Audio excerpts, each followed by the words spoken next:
Narinig mo na ba ang hula na ang Pilipinas ay malapit nang mawala sa mapa?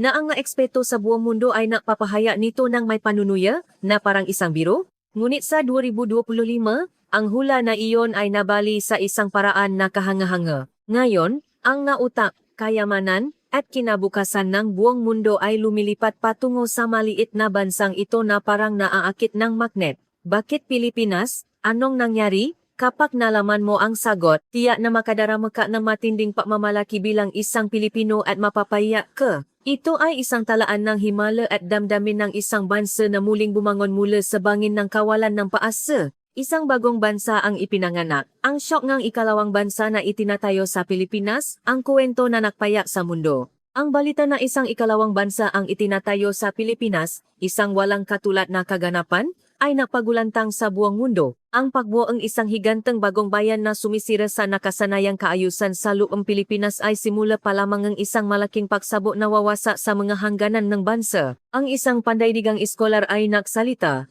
nang may maputlang muha. Ito ay isang walang katulad na malaking pagbabago sa kasaysayan ng sangkatauhan. Ngayon na ang oras upang ibunyak ang tunay na likas ang himala ng Pilipinas. Ako si Lamia, isang international demographic researcher na ginugol ang buong buhay sa pagbabasa ng mundo sa pamamagitan ng mga numero. Nagbabasa ako ng isang lihim na ulat na nakalagay sa aking mesa nang hindi ako makapaniwala sa aking nakita, halos matapon ang aking kape sa sobrang gulat. Malinaw na nakasaad sa ulat na ang populasyon ng Pilipinas sa loob ng 10 taon ay tataas ng higit sa 5 milyong katao mula sa kasalukuyang bilang. Tiyak ako na ito ay isang malinaw na pagkakamali sa estatistika o isang mapanlinlang na manipulasyon ng gobyerno ng Pilipinas. Dahil ang Pilipinas ay nakapagtala ng ang pinakamababang birth rate sa mundo at ang karaniwang pananaw ng lahat ng mga eksperto sa buong mundo ay ang bansa ay nasadaan patungo sa pagkawala ng populasyon, ang pagbaliktad ng populasyon ay imposible, tulad ng paglabag sa batas ng gravity. Agad kong nilapitan ang aking superior at matinding kinuwestiyon ang pagiging maasahan ng ulat na ito at humiling ng isang komprehensibong muling pagsusuri ng data. Ngunit sumagot ang aking superior ng may seryosong ekspresyon na sinasabing ang ulat na ito ay isang maasahang dokumento na gumagamit ng pinakamahigpit na tagapagpahiwati.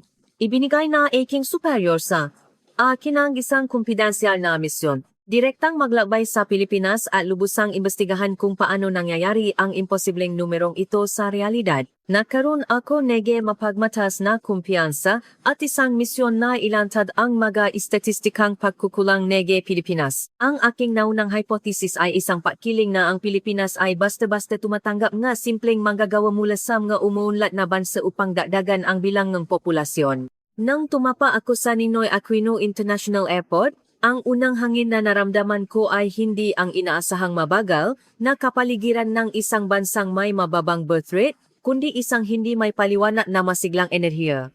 Nakita ko ang mga mukha ng manataw na nakapila sa immigration at naramdaman kong nag-alinlangan na ako sa aking manapagkiling. Ito ay dahil ang hitsura ng mapapasok na bisita at ang kanilang aura ay malayo sa larawan ng masimpleng manggagawang migrante na aking inakala.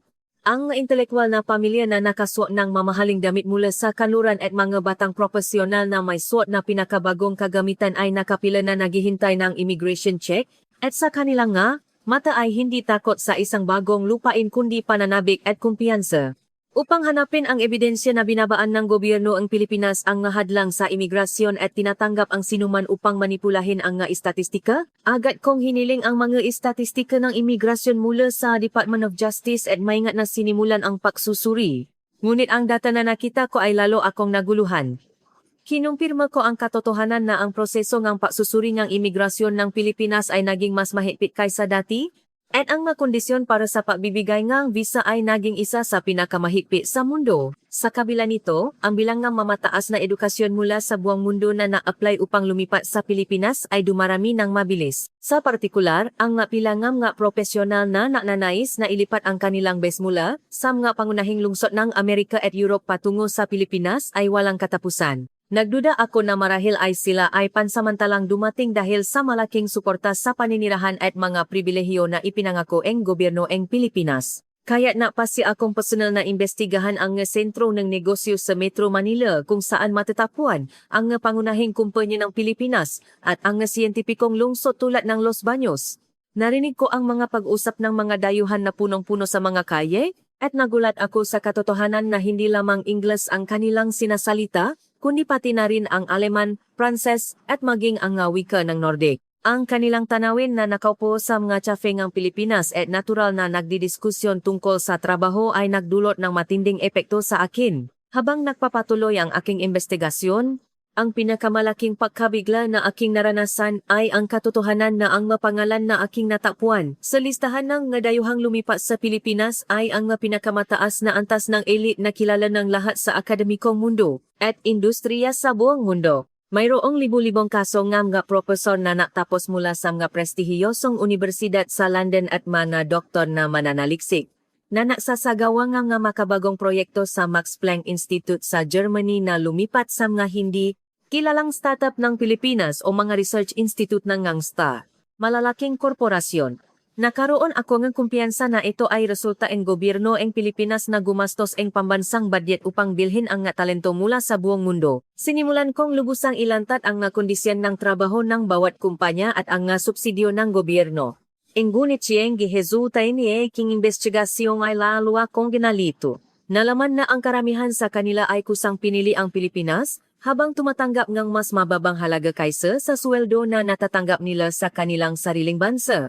Hindi ko may paliwanag ang dahilan kung bakit ang isang makabagong engineer mula sa Google, na garantisado ng bilyon-bilyong yen sa Silicon Valley, ay lumipat sa isang Artificial Intelligence Research Institute sa Pilipinas na may sweldo na hindi man lang kalahati nga halagang iyon.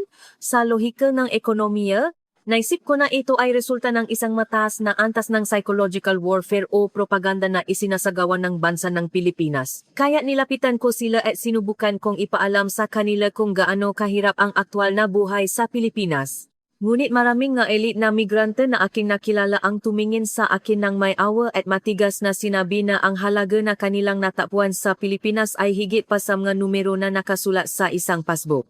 Pinuri nila ang infrastruktura at serbisyo ng gobyerno ng Pilipinas at higit sa lahat, ang katapatan at paalaga ng mga mamayan na napataas ng kalidad ng kanilang buhay ng maraming antas kaysa sa kanilang sariling bansa. Napatuloy akong isipin na sila ay naloloko sa magarbong panlabas na anyong ang Pilipinas at sa loob ko ay lihim kong ngumiti na iniisip na ang kolektibismo na lipunan at ang mahigpit na kultura ng hierarkiya ay mabilis na mapapago sa kanila. Ngunit sa paglipas ng panahon, lalong tumaas ang kalidad ng populasyon na pumapasok sa Pilipinas. Ngayon, higit pa sa simpleng individual na imigrasyon, nakita ko ang mga galaw ng malalaking research institute at buong venture capital na lumilipat ng kanilang punong tanggapan sa Pilipinas. Ang lahat ng aking pinaniniwala ang demografikong kaalaman ay ganap na natunaw sa loob ng higanteng hurno na Pilipinas, at sinimulan kong makaramdam ng isang krisis na mawawala, ang aking kwalifikasyon bilang isang investigador kung hindi ko matutuklasan ang tunay na puwersa sa likod ng fenomenong ito. Upang mas konkretong kumpirmahin ang katotohanan ng data na nakita ko mismo, napasya akong bumisita sa isang malaking research institute sa Los Baños, isang siyentipikong lungsod kung saan nakakonsentra ang advanced na teknolohiya ng Pilipinas. Dun, nakilala ko si Mr. Marcos, isang world-class na engineer na dating nagdidisenyo ng makabagong teknolohiya para sa autonomous driving sa isang kumpanya ng sasakyan sa Germany. Siya ay kasalukuyang nagtatrabaho bilang isang researcher sa isang kumpanya sa Pilipinas. Tinanong ko siya ng isang napakawalang galang at critical na tanong, bakit mo iniwan ang isang napakagandang kapaligiran at mataas na sweldo at sadyang pumunta sa Pilipinas, isang bansa sa Asya, upang magdusa? Ngumiti si Marcos sa aking tanong at itinuro ang tanawin ng Los Baños na nabubukas sa labas ng bintana. Mayroong maraming kabataan na masiglang nakikipag-ugnayan at nagdidisenyo ng kanilang kinabukasan. Sinabi niya na noong natatrabaho siya sa Germany, tumagal ng ilang taon upang may sakatuparan ang makabagong ideya dahil sa istrukturang paggawa ng desisyon ng burokrasya at ang lumang infrastruktura, ngunit sa Pilipinas, mayroon silang bilis upang makagawa ng isang prototype sa loob lamang ng ilang araw. Sinabi rin niya nang may seryosong tingin na ang pagkahili sa trabaho at ang pagiging dedikado sa komunidad na ipinapakita ng kanyang nga kasamahan sa Pilipinas ay muling bumuhay sa kanyang nakalimutang profesional na misyon. Nagreklamo ako na ang bilis at pagkahili na sinasabi niya ay sa huli ay isang resulta ng paghihirap ng nga Pilipino, ngunit matigas niyang nilingon ang kanyang ulo at sumagot na ito ay hindi pinilit na sakripisyo, kundi isang kusang loop na enerhiya upang lumago ng makasama. Sinabi niya na hindi ko pa alam ang katotohanan na ang kultura ng Korporasyon ng Pilipinas ay ganap ng lumayo mula sa dating vertical na istruktura at ngayon, ay naging isang lugar kung saan possible ang mas flexible at malihaying komunikasyon kaysa saan man sa mundo. Matapos makipausap sa kanya, naramdaman ko sa unang pagkakataon kung gaano kalaki ang pakiling ng aking Eurocentric na paraan ng pag-isip, at kailangan kong aminin na ang bansa ng Pilipinas ay hindi lamang mahusay sa teknolohiya, kundi mayroon ding natatanging kagandahan na naglalabas ng pagkahiling ng tao. Ang dahilan kung bakit pinili nga henyo tulad ni Mr. Marcos ang Pilipinas ay hindi lamang para kumita ang mas maraming pera, kundi dahil ang Pilipinas ang nag-isang platform na pinakamabilis at pinakatumpa na napapakita ang kanilang nga pangarap sa realidad. Pagkatapos ang panayam kay Mr. Marcos, nagkaroon ako ang isa pang tanong, ito ba ay tungkol lamang sa kahusayan sa trabaho na napapasya sa isang buong pamilya na lumipat sa Pilipinas? Nakilala ko si Dr. Ellen, isang biochemical engineer na may magandang kinabukasan sa France, at narinig ko ang kanyang malalim na dahilan kung bakit siya lumipat sa Pilipinas na walang koneksyon, kasama ang kanyang dalawang malilit na anak. Ikinumpisaw niya na kahit na ang kanyang buhay sa Paris ay mukhang maganda sa ibabaw, sa katotohanan, araw-araw ay parang lumalakat sa manipis na yelo dahil sa takot sa terorismo, mataas na rata ng krimen, at ang bumababang sistema ng pampublikong edukasyon. Sinabi ni Dr. Ellen na nang una siyang dumating sa Pilipinas, ang pinakanakakagulat na tanawin ay ang mga bata sa elementarya na may dalang mga beg ng paralan na naglakat sa bayan, nang may ngiti kasama ang kanilang mga kaibigan pagkatapos ng 10 ng gabi, at napula ang kanyang nga mata. Ang ordinaryo ngunit napakagandang antas ng seguridad na ito, na hindi niya maisip sa kanyang sariling bansa, ay naging mas malaking halaga para sa kanya kaysa sa anumang pinansyal na gantimpala. Ipinaliwanag niya na nakita niya ang isang malaking kaakit-akit sa sistema ng edukasyon ng Pilipinas na hindi lamang napaka-kompetitibo kundi nakbibigay din ng pinakamainam na kapaligiran para sa mga bata na maaral at mayroong mataas na kalidad ng mga guro. Sa partikular, sinabi niya na tuwing nakikita niya ang mga Pilipino na walang pakiling na nakikipag-ugnayan sa madayuhang bata at napapakita ng isang pakiramdam ng komunidad na buong pusong sumusuporta sa kanila, tiyak siyang naniniwala na ang pagpili niya sa Pilipinas ang pinakamahusay na desisyon sa kanyang buhay. Narinig ko ang kanyang kuwento at naintindihan ko na ang problema sa mababang birth rate ng Pilipinas na aking naunawaan sa pamamagagitan lamang ng nga estatistika ay talagang pumapasok sa isang ganap na bagong yugto dahil sa mataas na kalidad na populasyon na dumarating mula sa labas. Ang Pilipinas ay hindi na isang bansa na nawawala ng walang paggawa ng mabata, kundi naging isang sagradong lugar para sa mga magulang na nanais na palakihin ang kanilang nga anak sa pinakaligtas at pinakamayamang kapaligiran sa buong mundo. Binigyang diin ni Dr. Ellen na kahit na mas mababa ang sweldo na natatanggap niya sa Pilipinas kaysa noong nasa Fransya, ang kalidad ng buhay na aktwal niyang nararanasan ay walang paghahambing na mas mataas. Salamat sa advance na serbisyo ng pangangalagang pangkalusugan ng Pilipinas, pampublikong transportasyon, at abot kaya ngunit mataas na kalidad na infrastruktura ng pamumuhay. Bilang isang investigador, napasya akong personal na maaglaka sa magakalye ng Pilipinas sa gabi upang personal na kumpirmahin ang katotohanan ng kahangahangang seguridad na sinabi ni Dr. Ellen.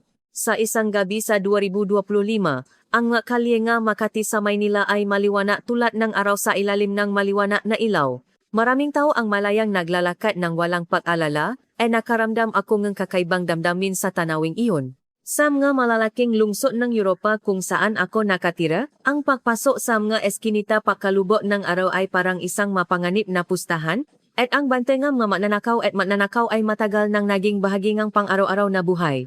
Kaya't ang payapang tanawin ng gabi sa Pilipinas ay nagdulot ng ilusyon na ako ay nasa isang paralel na mundo. Ang tanawin ng matao na nagiwan ng kanilang laptop sa isang bench sa parke habang nagbabanyo at ang matao na naglalagay ng kanilang pitaka sa mesangang cafe habang abala sa pakikipausap ay ang pinakamataas na antas na kolektibong tiwala na hindi ko maunawaan sa aking mga nakasanayan.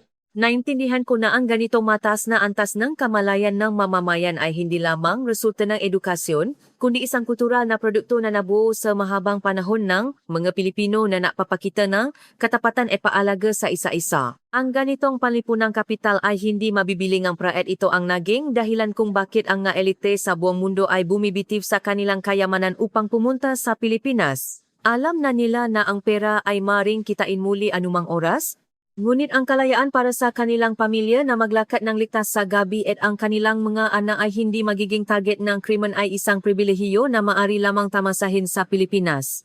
Nakita ko ang mga dayuhang pamilya na nakala ng kanilang magabawon sa isang sulok ng parke, nakikipahalubilo sa mga Pilipino at tumatawa, at nagsimula akong mag-isip na ang pagtaas nege populasyon nege Pilipinas ay hindi lamang pagtaas nege bilang kundi ang pakalat ng isang bagong pamantayan na dapat hangarin ng sangkatauhan. Bagaman ang infrastruktura ng Pilipinas ay world-class, nang kumpirmahin ko ang katotohanan na ang infrastruktura na iyon ay sinusuportahan sa hulingang mainit na puso at mataas na moralidad ng gatao, naranasan kong gumuho ng ganap ang pagmamataas na aking naramdaman bilang isang investigador. Ang Pilipinas ay nalampasan na ang krisis sa pagkawalingang populasyon at natayo ang isang malakas na tatak bilang ang pinaka-livable na bansa sa buong mundo, at ang lakas ni tatak na iyon ay naging isang malaking gravitasyon na umakit sama intelektwal sa buong mundo. Huminga ako ang sariwang hangin sa gabi at naramdaman ko na nasa gitna ako ang isang nakakaantik na kwento kung paano ang kamanghamanghang resilience at pagtanggap ng bansang Pilipinas ay lumalawa sa buong mundo.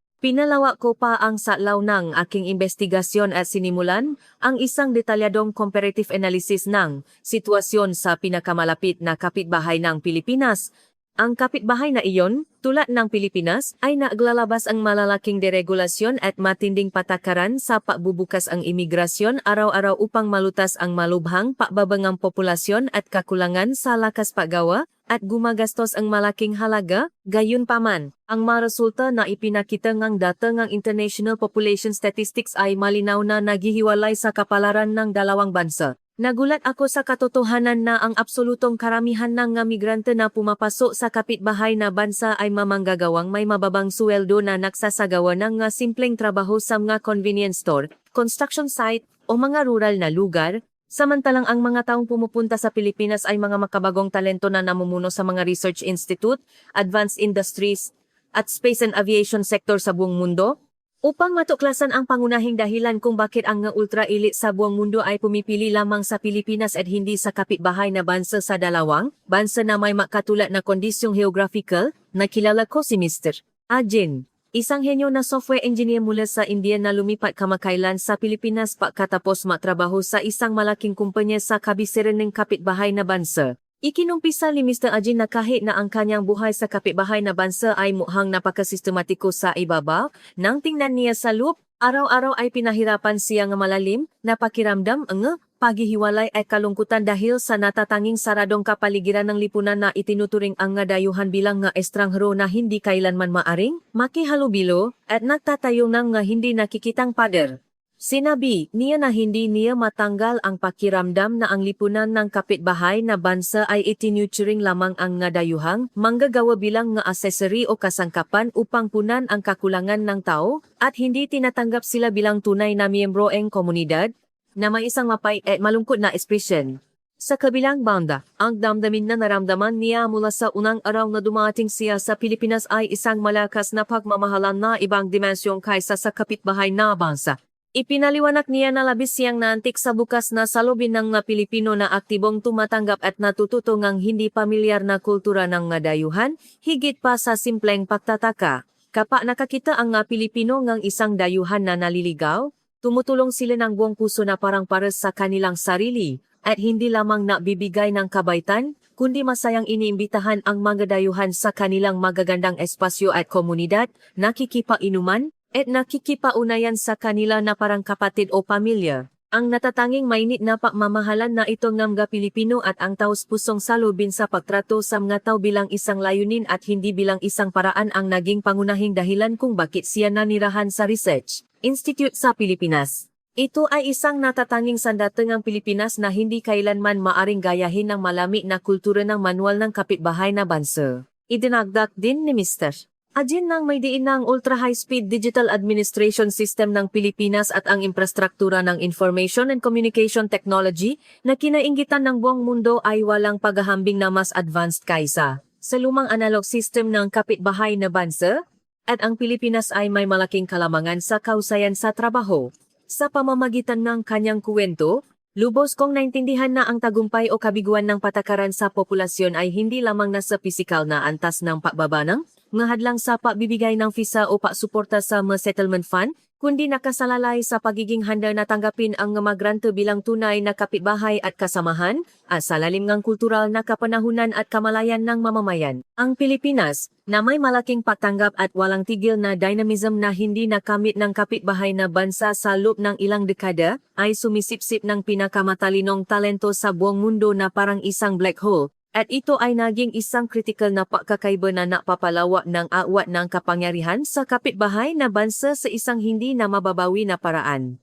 Napanood ko kung paano nadulot ng positibong epekto ang mga elite na dumating sa Pilipinas, hindi lamang para sa kanilang personal na kasiyahan, kundi sa buong lipunan ng Pilipinas, at naranasan ko ang ganap na pagbagsak ng aking pananaw sa mundo. Kung ang nakaraang modelo ng imigrasyon ay nabigay diin sa mga negatibong aspeto tulad ng pagkuha ng trabaho mula sa mga lokal na tao at pagtaas ng gastos sa lipunan, ang penomeno na nangyayari ngayon sa Pilipinas ay kabaliktaran. Ang mga henyo mula sa buong mundo ay nakikipagtulungan sa mahuhusay na talento ng Pilipinas at araw-araw ay naglalabas ng makabagong resulta na nakakagulat sa mundo sa artificial intelligence at space and aviation sector, at ito ay napapalawak ng laki ng ekonomiya ng Pilipinas sa isang walang katulad na antas. Ang malaking buwis na binabayaran ng mga elita na migrante na ito at ang high value added na industriya na kanilang nililiha ay napapalakas pa sa sistema ang kapakanan ng Pilipinas, at ito ay muling lumilikha ng isang virtuous cycle na nagpapatas ng pagnanais ng mga Pilipino na mangganak. Bumisita ako sa isang international school sa Pilipinas at nakita ko ang bata ng iba't ibang lahi na naaral sa Filipino at tumatakbo ng makasama. Ang batang iyon ay hindi na mga dayuhan, kundi mga marangal na mamamayan na magtatayo ng kinabukasan ng Pilipinas. Tinatanggap pa nga mga magulang na Pilipino na ang kanilang nga anak ay naaral kasama ang nga dayuhang bata na ito at nakakaroon ng global na pananaw, at ang ganitong bukas na salobin ay nakpapabago sa lipunan ng Pilipinas na mas maluso at mas masigla. Naramdaman ko ang malalim na pahanga kung paano nakamit ng Pilipinas ang isang mapayapa at malihayin na multikultural na lipunan, habang ang lipunan ng kanluran ay naghihirap sa matinding salungatan at kaguluhan dahil sa problema sa imigrasyon. Ito ay isang himalang harmonia na niliha na tatanging diwa ang patanggap ang nga Pilipino, na nabago sa pagiging bukas na hindi natatakot sa pagbabago, at ang tradisyonal na pagiging mapapatuloy at paalaga ng Pilipinas. Ang lahat ng teorya ng demografiya na alam ko ay naging walang silbi sa harap ng higantang laboratorio na Pilipinas, at sinimulan ko pa ngang isipin na ang bilangang 5 milyong pagtaas ng populasyon ng Pilipinas na nakasulat sa ulat ay marahil ay labis na tinantiya. Ang Pilipinas ay nabibigay ngang sagot sa krisis sa populasyon na kinakaharap ng buong mundo sa pinakamalihaying at makataong paraan, at bilang isang saksi sa kasaysayan, nakaramdam ako ngang hindi may paliwanag na pangingini. Matapos makumpleto ang lahat ng investigasyon at umupo upang isulat ang aking ulat ng pagbabalik, lubos kong pinagsisihan kung gaano kahiyain ang pagmamataas at pakiling na mayroon ako nang una akong dumating sa Pilipinas. Ang Pilipinas ay hindi isang bansa na bumababa at nawawala ang populasyon, kundi naging isang ilaw para sa sangkatauhan, kung saan ang mga pinakamatalinong tao sa buong mundo ay nagtitipon at nagpapausbong ng isang bagong sibilisasyon. Ang Pilipinas na aking nasaksihan ay nasa isang dakilang paglalakbay na nilulutas ang mga problema ng paghihiwalay, salungatan, at put na nararanasan ng buong mundo sa pamamagitan ng isang natatanging harmonia ng pamamahalan at advanced na teknolohiya ng Pilipinas. Ngayon, ang international community ay hindi na nagpapadala ng mga delegasyon sa Pilipinas bilang isang modelo ng isang bansang may mababang birth rate, kundi upang matuto kung paano lumikha ng isang kaaki-aki na bansa na naistirahan ng mga talento sa buong mundo. Sa kasalukuyan sa ikibinyin-mebesh, ang pagbaliktad na kapopulasyon na Pilipinas ay hindi isang istatistikang pagkakataon, kundi isang hindi maiwasang resulta ng mahusay na kamalayan ng mamamayan at pambansang impluensya na kinikilala sa buong mundo. Sa konklusyon aking ulat, tiyak kong sinabi na ang Pilipinas ang tanging bansa na pinakadramatikong nalampasan ang demografikong krisis at ang malaking paglipat ng mga elite sa buong mundo ay magpapatuloy sa loob ng ilang dekada. Ang lungsod ng Pilipinas ay lalong yayaman at ang Filipino ay ipoposisyon bilang wika ng kaalaman na dapat matutunan ng mga intelektual sa buong mundo. Ang karaniwang sinasabi nga maraming migrante na aking nakilala ay, ang Pilipinas ay hindi ako tinrato bilang isang simpleng manggagawa, kundi tinrato ako bilang isang tao may dignidad. Ang simple ngunit makapangyarihang katotohanan ito ang naglagay sa Pilipinas sa sentro ng mundo, at ngayon ay may kumpiyansa akong masasabi na ang kinabukasan ng Pilipinas ay mas maliwanag kaysa dati, at ang nakakaanti na pababago na nililiha ng Pilipinas ay nabibigay ng malaking inspirasyon at paasa sa buong mundo. Ang ulat na aking pinagdudahan noong una ay hindi mali, kundi isang kulang na piraso ng papel na hindi kayang isama ang lahat ng walang hanggan ng posibilidad na taglay ng Pilipinas. Ang Pilipinas na ating nasasaksihan ngayon ay hindi lamang isang powerhouse sa ekonomiya o isang cultural superpower, kundi ang huling tanggulan kung saan maaring mapahinga ang kaluluwa ng mga tao sa buong mundo at nakatayo bilang pamantayan ng kinabukasan. Ang maringal na prosesyon ng mga elite sa buong mundo na ibinababa ang lahat ng kanilang pribilehiyo at pumupunta sa Pilipinas ay ang pinakamalakas na medalya na nagpapatunay kung gaano kadakila ang moral na autoridad at panlipunang seguridad na taglayin ng bansang Pilipinas. Sa bawat sandali ang krisis, lalong lumakas ang Pilipinas. Ang krisis sa populasyon na ito ay muling matagumpay na hinarap na tatanging pagtanggap at inobasyon ng Pilipinas at nagbigay ng isang bagong daan ng kaligtasan sa buong mundo. Ngayon, buong pamamalaki nating tinitingnan ang mundo na binago ng Pilipinas at may pananabi na inaabangan kung anong kamanghamanghang kasaysayan ang isusulat ng dakilang kapangyarihan na ito sa loob natin. Sa pamamagitan ng kwentong ito, mapapakumbaba nating natutunan na ang tunay na kapangyarihan ay nakatago sa pagmamahalan sa kapwa kung saan nagtitipon ang mga tao. Habang naghihintay ako sa eroplano upang bumalik sa aking bansa matapos tapusin ang aking misyon bilang isang investigador, muli kong tahimik na binasa ang ulat na aking bagong isinulat sa lobby ng airport. Walang isang salita ngang malami na pagkiling na mayroon ako bago ako dumating sa Pilipinas. Sa halip, ang nakasulat ay isang talaan ng puso na hindi kailanman masusukat ng nga numero. Ang Pilipinas ay malapit nang mawala sa mapa. Ngayon, tinatanggihan ko ang desperadong hula na iyon na sinabi ng nga eksperto sa buong mundo sa simula, ng may ngiti. Sa halip na mawala, ang Pilipinas ay lalabas sa sentro ng mapabilang ang pinakamalaki at pinakamainit na lugar sa mundo. Naalala mo ba ang sinabi ng mga taong nakilala ko sa paglalakbay na ito si Mr. Marcos mula sa Germany, si Dr. Ellen mula sa France, at si Mr. Ajin mula sa India na may iba't ibang nasyonalidad, background, at larangan ng espesyalisasyon? Narito, nararamdaman kong nabubuhay ako bilang isang tao, hindi malaking sweldo o pribilehiyong posisyon ang kanilang hinahanap, kundi ang ordinaryong kapayapaan na kung saan ang mga bata ay maaring maglakad ng maisa sa gabi, ang simpleng kabaitan na napapalawig ng kamay sa isang estranghero, at ang pagiging bukas na tumatanggap ng mga taong may iba't ibang kultura bilang nga kasamahan, sa halip na itawil sila bilang nga estranghero. Marahil ay naiwan natin ang nga bagay na tunay na mahalaga habang hinahabol ang kahusayan at kita sa modernong panahon, ngunit ang bansa ng Pilipinas ay patuloy na pinoprotektahan ang nga mahalagang bagay na iyon. Ang katapatan na napapabalik ng mga nawawalang bagay sa kanilang may-ari. Ang pagiging masipa na namamalaki sa kanilang trabaho kahit walang nakakakita. Ang puso ng pagiging mapapatuloy na naisip muna sa iba bago ang sarili. Para sa inyong nga Pilipino, marahil ay napakaraniwan na ito, tulad ng hangin. Ngunit para sa mga taong hinipan ng malamig na hangin ng mundo, ang pagiging ordinaryo na iyon ay isang napakainit at himalang magandang tanawin na nakakapapaya. Ang pinakamalaking tuklas na aking nakuha sa pamamagitan ng investigasyon ay ang katotohanan na ang tunay na yaman ng bansa ng Pilipinas ay hindi mayaman sa ilalim ng lupa o pinansal na yaman, kundi ang mataong naninirahan doon. Tulad ng naging malinaw sa paghahambing sa kapitbahay na bansa, gaano man kaganda ang manggusali na itayo at gaano man kahusay ang mga sistema na itatag, kung walang mainit na puso, hindi nito maakit ang kaluluwa ng tao. Ang himala ng pagtaas ng populasyon na nakamit ng Pilipinas ay resulta ng diwa ng pagtanggap na lumampas sa mga hangganan at naugnay sa puso ng tao. Ngayon, sa inyong nanonood ng video na ito, nais kong ipaabot ng buong puso ang aking paggalang. Kung nakakaramdam ka ng pag-aalala o kawalan ng kumpiyansa sa kinabukasan ng Pilipinas, pakiusap, itaas ang iyong ulo, ang iyong simpleng kabaitan, ang iyong katapatan sa pagsunod sa mga patakaran, at ang iyong kabutihang loob na makatawa kasama ang iba ay nagliligtas ngayon sa mga tao sa buong mundo at binabago ang bansang ito bilang pag-asa ng sangkatauhan? Isang ikalawang bansa ang ipinanganak sa Pilipinas. Hindi ito tungkol sa pisikal na teritoryo. Ito ay isang bansa ng tiwala at paggalang na hindi nakikita ngunit hindi kailanman masisira, kung saan ang tao sa buong mundo ay nananais na Pilipinas ang maging kanilang espiritual na tahanan, sa huling pahina ng ulat na aking isinumita, nakasulat.